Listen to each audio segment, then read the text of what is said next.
Break के बाद स्वागत है। आप देख रहे हैं समाचार। प्रधानमंत्री किसान सम्मान निधि योजना के 6 साल पूरे होने पर प्रधानमंत्री नरेंद्र मोदी ने किसान भाई बहनों को बधाई दी है। उन्होंने सोशल मीडिया प्लेटफॉर्म एक्स पर एक संदेश में कहा कि पीएम किसान के 6 वर्ष पूरे होने पर देश भर के हमारे किसान भाई बहनों को बहुत बहुत बधाई। मेरे लिए अत्यंत संतोष और गर्व का विषय है कि अब तक करीब 3.5 लाख करोड़ रुपए उनके खाते में पहुंच चुके हैं। हमारा ये प्रयास अन्नदाताओं को सम्मान, समृद्धि और नई ताकत दे रहा है। बीते 10 वर्षों में हमारे प्रयासों से देश में कृषि क्षेत्र का तेजी से विकास हुआ है। हमारे लाखों छोटे किसानों को मिल रही आर्थिक मदद से बाजार तक उनकी पहुंच बढ़ी है। इसके साथ ही कृषि की लागत कम हुई है और उनकी आय में भी वृद्धि हुई है।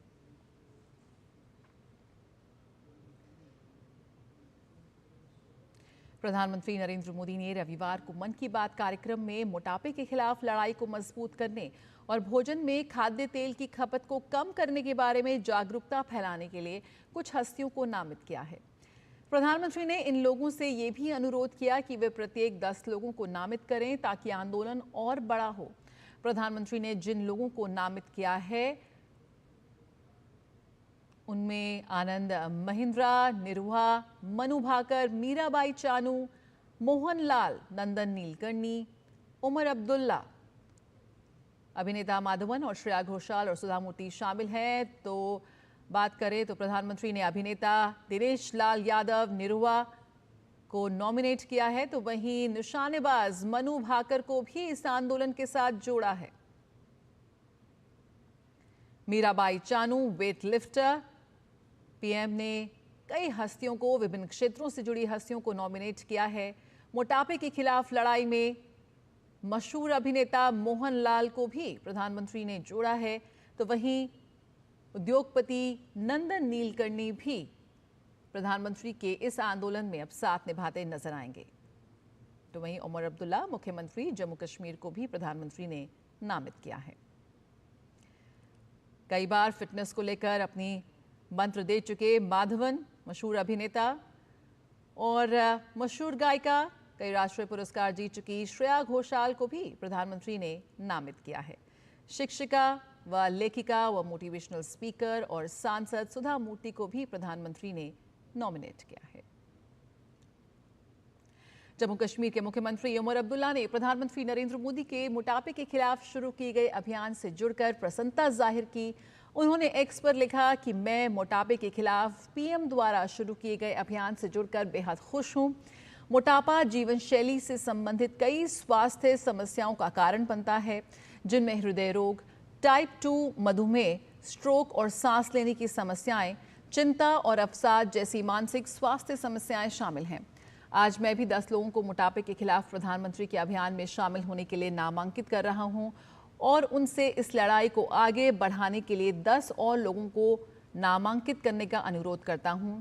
बता दें कि उमर अब्दुल्ला ने बॉलीवुड अभिनेत्री दीपिका पादुकोण, भारतीय महिला व्यवसायी किरण मंजुमदार शॉ समेत 10 लोगों को इस अभियान में नॉमिनेट किया।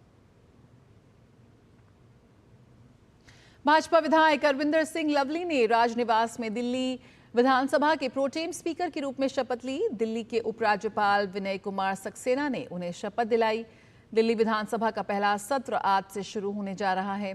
प्रोटेम स्पीकर के रूप में अरविंदर सिंह लवली आज नवनिर्वाचित विधायकों को शपथ दिलाएंगे। उन्होंने शपथ दिलाई और साथ ही इसके बाद स्पीकर का भी चुनाव होगा। भाजपा विधायक विजेंद्र गुप्ता का चुना जाना लगभग तय माना जा रहा है।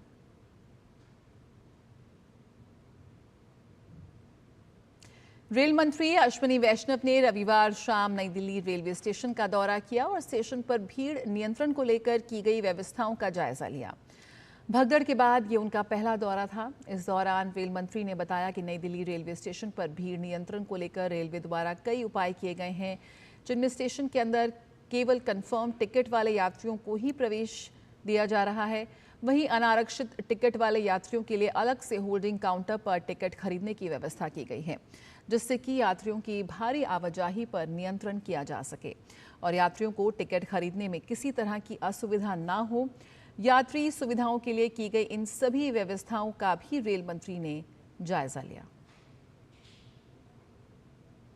न्यू दिल्ली रेलवे स्टेशन में एक्सेस कंट्रोल और क्राउड कंट्रोल के लिए कई स्टेप्स लिए गए हैं। एक तरीके से जो भी पैसेंजर आएंगे उन पैसेंजर्स में अगर उनके पास रिजर्व टिकट है पहले से तो वो सीधा स्टेशन के अंदर जाएंगे। जिनके पास टिकट नहीं है, अभी खरीदा नहीं है टिकट, वो लोग पहले एक होल्डिंग एरिया में जाएंगे।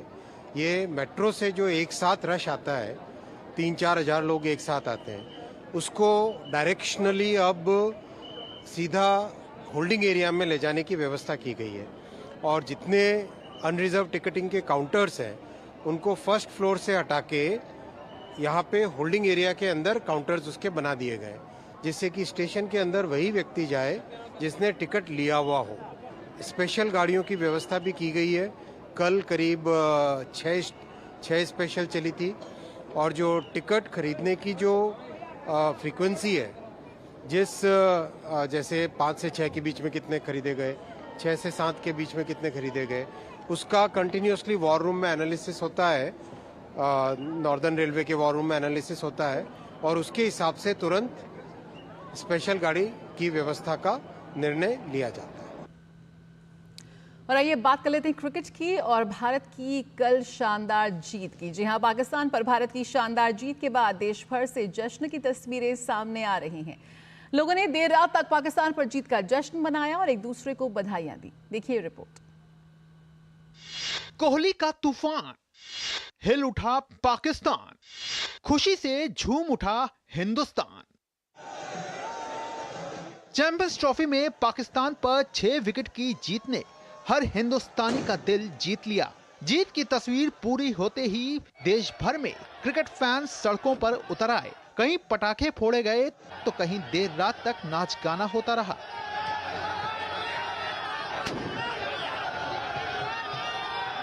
We loved it very much. Best match. Virat Kohli की 100 यहाँ तक आ गया दिल देखते देखते। लास्ट में वो लोग जो जानबूझ के वाइट फेंक रहे थे ना, वो बहुत ही गलत था। बहुत गलत था, वो इंटेंशनली कर रहे थे। बट हो गया, में बट 100 हो गई। God's plan was crazy man. Brilliant game. I mean, we saw the 14,000 run century and then a victory. Perfect result. वहीं चैंपियंस ट्रॉफी में आगे बढ़ने का मौका गंवाने वाली पाकिस्तान पर दिल्ली पुलिस ने भी चुटकी ली। दिल्ली पुलिस ने मजेदार पोस्ट करते हुए सोशल मीडिया प्लेटफॉर्म एक्स पर लिखा, अभी अभी पड़ोसी देश से कुछ अजीब सी आवाजें सुनी। उम्मीद है कि वे सिर्फ टीवी टूटने की आवाजें थी। वैसे बात यहीं तक रहती तो भी गनीमत थी, लेकिन अब तो खुद पाकिस्तानी भी इस शर्मनाक हार पर समझ नहीं पा रहे कि आखिर कहें तो क्या कहें। बहुत ज़्यादा उम्मीद थी कि हमारी टीम अच्छा खेलेगी। मेरा जो माइंडसेट था कि हमारी टीम एटलीस्ट 315 को टच करेगी, बट हमारी टीम ने तो 250 को भी टच नहीं किया। एटलीस्ट हमारी टीम हारी है तो कम से कम वो कोहली की सेंचुरी ना होने देते। वो बॉलिंग इतनी अच्छी करते कि अगर वो बैटिंग में अच्छे नहीं थे तो बॉलिंग के थ्रू मैच फिर भी बचाया जा सकता था। जाहिर तौर पर पाकिस्तान के लिए ये हार बेहद दर्द भरी है, जो उन्हें हरदम परेशान करता रहेगा। Sports desk, DD news. और पाकिस्तान पर भारत की जीत में सबसे बड़ी भूमिका किंग कोहली की रही, जिन्होंने पाकिस्तान के खिलाफ न केवल फॉर्म में वापसी का दम भरा बल्कि शतक लगाकर अपने आलोचकों के मुंह पर भी ताला जड़ दिया। कोहली के बल्ले से पस्त हुआ पाकिस्तान। हिंदुस्तान ने फिर लिखी जीत की यादगार दास्तान। लंबे समय से आलोचकों के निशाने पर बने रहने वाले टीम इंडिया की रन मशीन विराट कोहली ने आखिरकार पाकिस्तान के खिलाफ अपने बल्ले का मुंह ऐसा खोला कि सीधा शतक का दीदार किया। 111 गेंदों में नाबाद 100 रन कोहली ने बनाए, जिसमें 7 चौके शामिल रहे। विराट कोहली का वनडे में ये 51वां शतक रहा।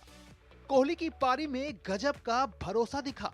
इस बल्लेबाज ने पहले शुभमन गिल के साथ 69 रन की साझेदारी की और इसके बाद श्रेयस अय्यर के साथ चौथे विकेट के लिए 114 रन की पार्टनरशिप कर भारत को जीत की दहलीज पर ला खड़ा किया।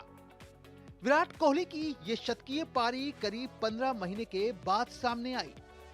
कोहली ने इस मैच में सिर्फ शतक ही नहीं लगाया, बल्कि इस बल्लेबाज ने वनडे क्रिकेट में 14,000 रन भी पूरे किए। कोहली अब वनडे क्रिकेट में सबसे तेज 14,000 रन बनाने वाले दुनिया के पहले खिलाड़ी बन गए हैं। कोहली ने इस उपलब्धि को 299 वनडे मैच की 287वीं पारी में हासिल किया।